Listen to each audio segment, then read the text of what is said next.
ஆயுதத்து நீட்சிக்கு அன்போடு வரவேற்கின்றோம். கூட்டணிகள் குறித்து காரசாரமாக திமுகவும் அதிமுகவும் விவாதித்திருக்கின்றன. தனித்து நிற்பதற்கு நீங்கள் தயாரா? வெள்ளம் பாதித்த இடங்கள்ல ஓட்டு கேட்க முடியுமா? இந்த விவாதங்கள்லாம் நடந்தது சட்டமன்றத்துல, மக்கள் மன்றத்துல இல்ல, சட்டமன்றத்துல. இது பல கேள்விகளை எழுப்பி இருக்கிறது. ரெண்டு பேரும் பரஸ்பரம் சவால் விட்டுக் கொண்டிருக்கிறார்கள். தனித்து போட்டியிடுவீர்களா கூட்டணி கட்சி இல்லாம அப்படின்னு. இது பல கேள்விகளை எழுப்பி இருக்கிறது. இன்று கூட்டணி தான், இந்த கூட்டணி அமைவு தான் வரக்கூடிய சட்டமன்ற தேர்தலில் பிரதான காரணியாக, நிர்ணய காரணியாக இருக்க போகிறதா? ரெண்டு கட்சிகளுமே ஒரு கூட்டணியை நம்பி இருக்கக்கூடிய நிலையில் இருக்கிறதா? தனித்து போட்டி அப்படிங்கிற நிலையிலிருந்து அதிமுக இறங்கி வந்து விட்டதா அப்படிங்கிற கேள்வியும், திராவிட முன்னேற்ற கழகமும் கூட்டணியை மட்டுமே பிரதானமாக தன்னுடைய வெற்றி வாய்ப்புக்கு நம்பி இருக்கிறதாங்கிற இருவேறு கேள்விகளும் எழுப்பி இருக்கின்றன. கட்சிகளின் கூட்டணி முயற்சி பலவீனமா, அரசியல் சாதுரியமா?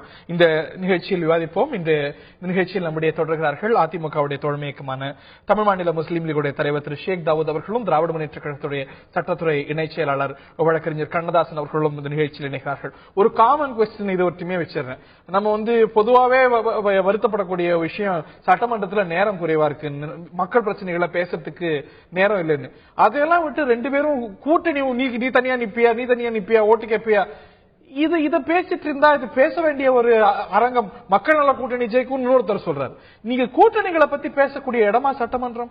இதுக்கு முதல் முன்னுதாரணம் இதுவல்ல அப்படிங்கறதும் குறிப்பிடத்தகுந்த விஷயம். இது ஒற்றுமே கேட்கிறேன். both of you can answer. அதாவது இதுல என்ன அப்படின்னு கேட்டீங்கன்னா, பொதுவாகவே அரசியல் இல்லைன்னு சொல்ல முடியாது, அரசியல் இருக்குன்னு சொல்ல முடியாது. ஏன்னா அரசியல் அரங்கத்தில் இருக்கிறவங்க தான் இங்க போறாங்க, மக்களால் தேர்ந்தெடுக்கப்பட்டவங்க தான் சட்டமன்றத்துக்கு போறாங்க. சில சமயங்களில் மக்களுக்கு மத்தியிலே நடக்கக்கூடிய சர்ச்சைகளும் அங்கே வந்துடுது. நீங்க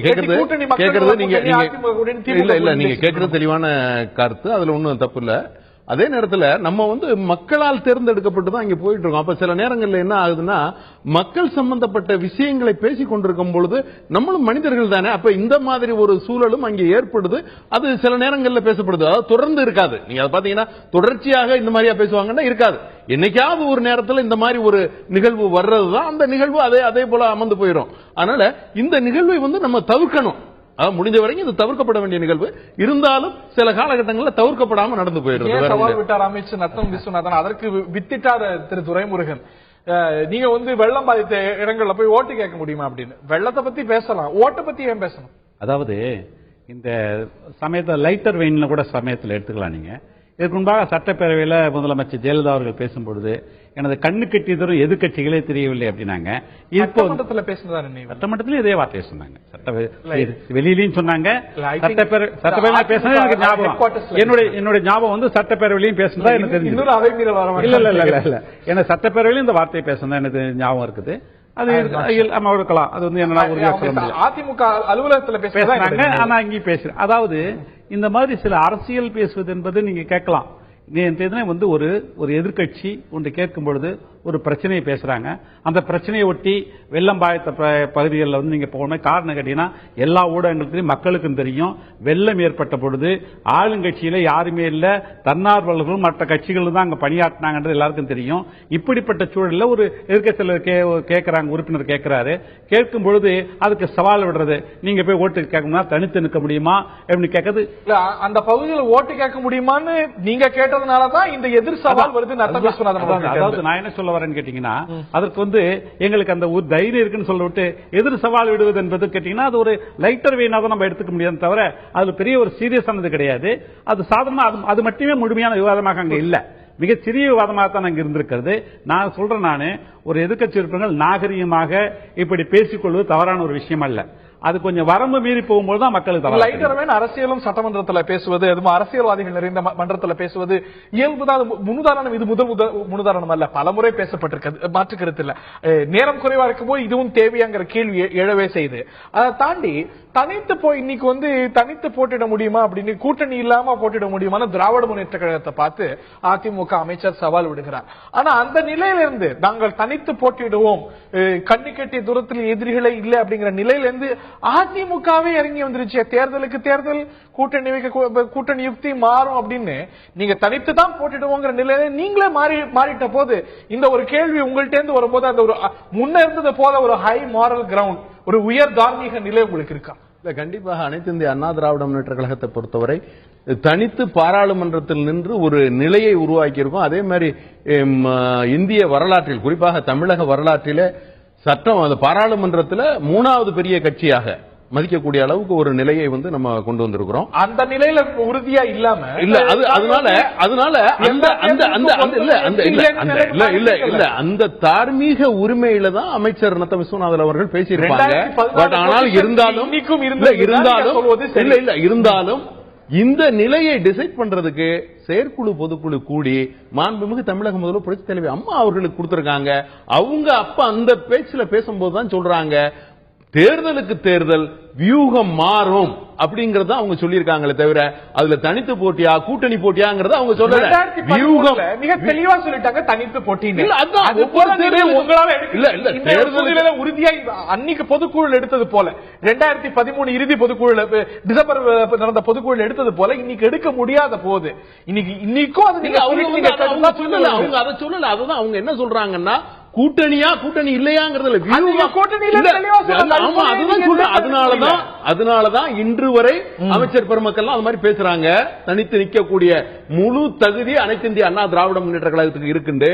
இருந்தாலும் அதை முடிவு செய்ய வேண்டியது யார் என்று சொன்னாக்க மாண்புமிகு தமிழக முதல்வர் புரட்சித் தலைவி அம்மா அவர்கள் தான். அதனால அவங்க சொல்லும் போதுதான் சொல்றாங்க, வியூகம் என்பது ஒவ்வொரு தேர்தலுக்கும் மாறும் அப்படின்னு. அந்த அவங்க வியூகம் என்ன உங்களுக்கு தேர்தல் வைக்கிறது வியூகமா இருக்கும் போது திமுக அதுதான் அவங்க டிசைட் பண்ணணும். அதனால அதற்கே நீங்க தள்ளுறீங்க. அது ஒன்றும் தள்ள வேண்டியது இல்ல, அது ஒன்றும் தள்ள வேண்டியது இல்ல.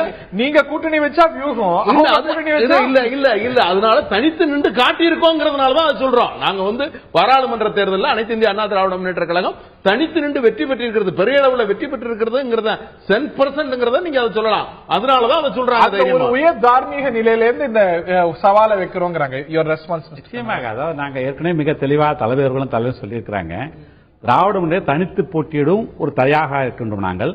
ஆனால் கூட்டணி என்பது இப்ப சொன்னது போல ஒவ்வொரு தேர்தல் களம் ஒரே மாதிரி கிடையாது. இப்ப இவங்க சொல்றாங்க 2014 நாங்க அனைத்து தொகுதியிலையும் வெற்றி பெற்றோம்.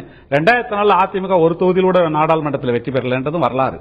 அதே போல வந்து 1996 தேர்தலில் இவங்க கட்சி தலைமையில ஒரு பலமான கூட்டணியில திமுக இருந்தது அப்படிங்கறதும் இல்ல. அந்த நேரத்தில் சூழ்நிலை பாத்தீங்கன்னா காங்கிரஸ் கூட்டணியோடு இடதுசாரிகளோட இருந்தாங்க, இல்லன்னு சொல்ல முடியாது. பலமான கூட்டணி சொல்ல முடியாது. அதிமுக ஒரு பலமான கட்சி என்று சொல்லிக் கொள்ளும் பொழுது அது ஒரு பலமான கூட்டணியாக தான் இருந்திருக்க முடியும்.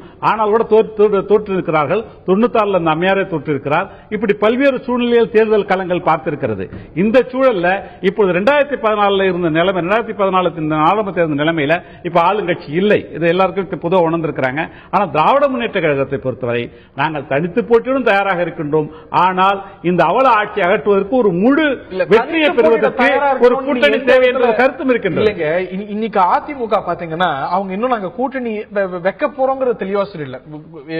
தேர்தலுக்கு தேர்தல் வியூகம் மாறும் அப்படிங்கிறாங்க. ஆனா நீங்க இன்னைக்கு உங்களோட கூட்டணி மாட்டேன்னு சொல்றவங்க, உறுதியா சொல்லாதவங்க, மறுத்தவங்க எல்லாரையும் அழைச்சிருக்கீங்க. மதிமுக அழைச்சிருக்கீங்க, பாமக அழைச்சிருக்கீங்க, எல்லா தேமுதிக உங்களை வந்து ரவுடி கட்சின்னு சொன்னாலும் அழைச்சிருக்கீங்க. அப்படி இருக்கும்போது உங்களை காட்டிலும் சற்று கூட்டணி வாரத்தில் சற்று தார்மீக நிலையில அதிமுக ஒரு தேர்தலுக்கு கட்சிகளை கூட்டணிக்கு வா என்று அழைப்பது வந்து ஒரு தவறான செய்தியே இல்லை. ஆனால் சூழ்நிலைக்கேற்ப இப்ப எல்லா கட்சியும் வந்து ஒரு மரியாதையோடு அழைப்பது என்பது ஒரு தவறான செயல் கிடையாது. இருந்தாலும் நாங்கள் அந்த கூட்டணி அமைத்து ஒரு தேர்தல் போட்டியிடுவதற்கும் வாய்ப்பு இருக்கிறது, அதை உருவாக்கி கொள்ள வேண்டும் என்ற அடிப்படையில் அழைப்பது தவறான கிடையாது. அழைக்கலங்கிறத நீங்க கவனிக்கணும். இன்னைக்கு எந்த கட்சியும் எங்க கூட்டணிக்கு வான அவங்க அழைக்கல. ஆனா நீங்க உங்களோட கூட்டணி சேர மாட்டேன்னு பகிரங்கமா பிற்காலத்தில் அறிவித்தவங்கள வேண்டி விரும்பி கூட்டிருக்கீங்க. இன்னி வரைக்கும் திமுக அதிமுக அல்லாத ஒரு அரசு அமைக்கணும்னு விஜயகாந்த் சொல்லிட்டு இருக்காரு. அவரை இன்னி வரைக்கும் கூட்டிட்டு இருக்கிறீங்க. ஒண்ணு மட்டும் அடிப்படையா புரிஞ்சுங்க, திராவிட முன்னேற்ற கழகத்தை கூட்டணி கட்சிகளை மதிக்கக்கூடிய ஒரு இயக்கம். நீங்க 2014 தேர்தலில் மார்க்சிஸ்ட் கம்யூனிஸ்டுகள் வந்து அதிமுக கூட்டணி வைக்கணும்னு இருந்தாங்க. 2011 வைகோ மிக மிக நம்பி இருந்தாரு. கடைசியில் என்ன நிலைமைக்கு ஆனாங்க? அந்த கட்சியினர் வெளியே போய் தான் நின்னாங்க. வைகோ அந்த தேர்தலே புறக்கணிக்கூடிய சூழ்நிலைக்கு தள்ளப்பட்டார். 2014 தேர்தலில் தோழர்கள்லாம் வந்து ஒரு சீட்டு தரணும் வேணான்ட்டு வெளியே வந்துருக்காங்க. இல்ல கூட்டணிக்கு அழைத்து தேர்தலுக்கு வாங்கன்னு சொல்ல எந்த தவறு கிடையாது சொல்ல தவறு இல்ல. அதே சமயத்தில் எது பலம் யாரும் வேண்டாம் நிக்கிறதா, யாரையும் அரசியல் எல்லாரும் வாங்க அழைப்பதா. இப்ப ஜெயலலிதா சொன்னா தேர்தல் வியூகம், நாங்க சொன்னா ஏன் நீங்க அழைக்கிறீங்கன்றது இது ஒரு தேர்தல் வியூகம். ஜெயலலிதா யார் வரைக்கும் இந்த கட்சியை அரசியல் அடிப்படையாக தேர்தல் வியூகம் என்று இருக்கின்றது. ஒரு கட்சி மற்றொரு கட்சியுடன் போய் இணையுமானால் அல்லது பிரியுமானால் வாக்குகளை பிரிக்கக்கூடிய வாய்ப்பு இருக்கிறது. அதனால வாங்கன்னு அழைக்கிறது தப்பு கிடையாது. இன்னொரு தெரிஞ்சுங்க, ஒரு கட்சியை அழைச்சிட்டாலே வந்து இவங்க அதிமுக எப்படின்னு கேட்டீங்கன்னா, இப்ப ஐயா அதிமுக உறுப்பினர் இல்ல நல்ல வேலைக்கு, இல்லைன்னா பக்கத்தில் உட்கார்ந்து பேசினாலே அவங்களுக்கு ஆபத்துன்ற ஒரு சூழ்நிலை உள்ள கட்சி அது. அப்படிப்பட்ட சூழல்ல திமுக வந்து ஒரு கட்சியை வந்து கூப்பிட்டுச்சுன்னு வச்சுங்க, உடனே அவங்களுக்கு அது வேண்டத்தகாத கட்சி ஆயிடும். இப்படிப்பட்ட ஒரு சூழல் அரசியல் இருக்கிறது. ஆக இந்த அரசியல் வியூகம் என்பது எங்களுக்கும் பொருந்தும். ரைட். திரு ஷேக் தாவூத், அந்த ஒரு நீங்களும் அழைச்சிருக்கிறீங்க, இன்னைக்கு அவங்க அழைச்சதை பத்தி சொல்றீங்க, இன்னைக்கு அவங்களுக்கு சவால் விடுறீங்க.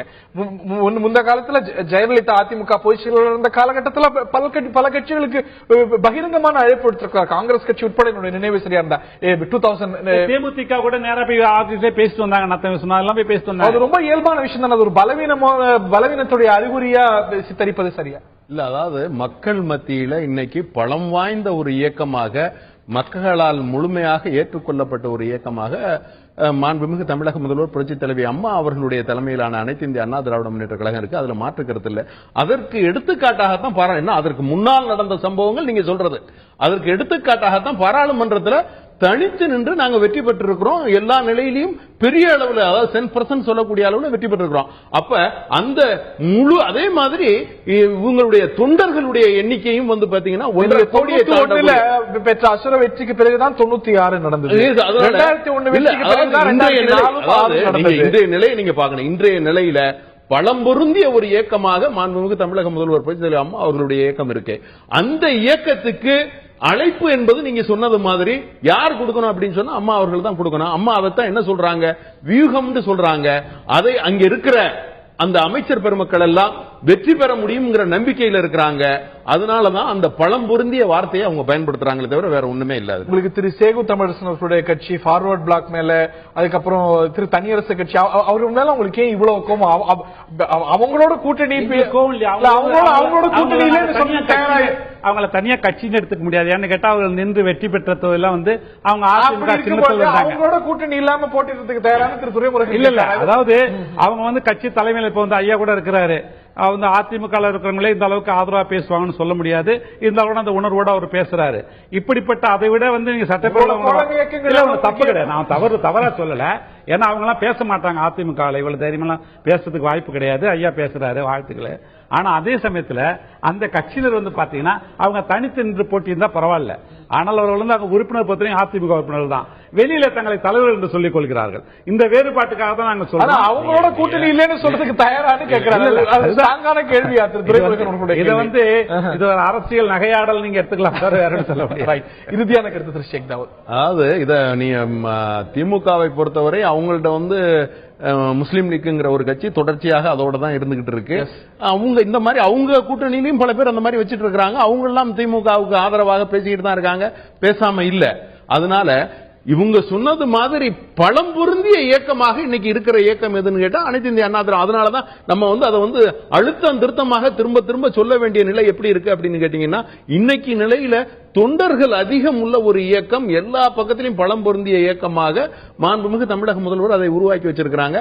அந்த தைரியத்துல தான் அதுல உள்ள அமைச்சர் பெருமக்கள் எல்லாம் பேசுறாங்க. இப்ப பாமக கூட என்ன சொல்றான்னு கேட்டீங்கன்னா, 120 இப்ப தேர்தல் தான் 120 தொழில ஜெயிப்போம், இன்னும் நெருங்கி வர வர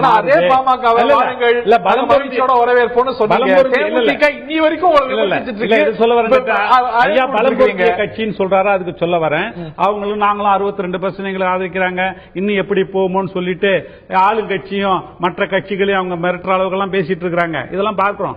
ஆக ஒவ்வொரு கட்சியுடைய பலம், உறுப்பினர் எண்ணிக்கை விட அந்த சூழலில் மக்கள் இந்த ஆட்சியினுடைய நிறை குறைகளை எடை போட்டு வாக்களிக்கும் நிலை 2014 வரும். அந்த சூழலில் திராவிட முன்னேற்ற கழகம் நிச்சயமாக வெற்றி பெற்ற ஆட்சி அமைக்கும். 2016 நிறை குறைகளை, கட்சிகளுடைய ஆட்சியுடைய நிறை குறைகளை அலசி ஆராய்ந்து மக்கள் வாக்களிக்க இருக்கிறார்கள். ஆனால் அதுல ஒரு கூட்டணி அமைவும் கூட ஒரு மிக முக்கியமான விஷயமாக போக போகிறது. எவ்வளவு அணிகள் இருக்க போகின்றன, யார் யாரோடு எது வாக்குகளை பிளக்கும், எது வாக்குகளை சேர்க்கும், ஒரு கூட்டணி அப்படிங்கிறது ரொம்ப முக்கியமான ஒரு விஷயம். 2016 தேர்தலை பொறுத்த வரைக்கும் இந்த அணி சேரல்கள் ஒரு டிசைடிங் ஃபேக்டரா இருக்க போகிறது. மாற்று கருத்தில்லை. இந்த ஒரு தருணத்துலதான் சட்டமன்றத்திலையும் அணி சேர்வர்கள் குறித்து, கூட்டணி குறித்து பரஸ்பரம் சுவையான, அதே சமயத்தில் காரசாரமான விவாதங்கள் அதிமுக திமுக தரப்புல ஏற்பட்டிருக்கிறது. இதுதான் விவாத பொருளாகவும் இருக்கிறது. பொறுத்திருந்து பார்ப்போம் யார் தனித்து நிற்க போகிறார்கள். இல்ல இருவரில் அதிமுக திமுகவில் எந்த கட்சி தனித்து நிற்க போகிறது, இல்ல இருவருமே கூட்டணியை அமைக்க போகிறார்களா, எவ்வளவு அணிகள் அமைக்க போகிறது, இதற்கெல்லாம் ரொம்ப நாட்கள் நம்ம பொறுத்திருந்து பார்க்க வேண்டிய தேவையில்லை. நாட்கள் நெருங்கிக் கொண்டே வருகின்றன. தேர்தல் மேகம் வானத்தை சூழ தொடங்கியாச்சு. பொறுத்திருந்து பார்ப்போம். இந்த நிகழ்ச்சியில் பங்கு பெற்ற விருந்தினர்கள் இருவருக்கும், பார்த்த நேயர்களுக்கு நன்றி. வணக்கம்.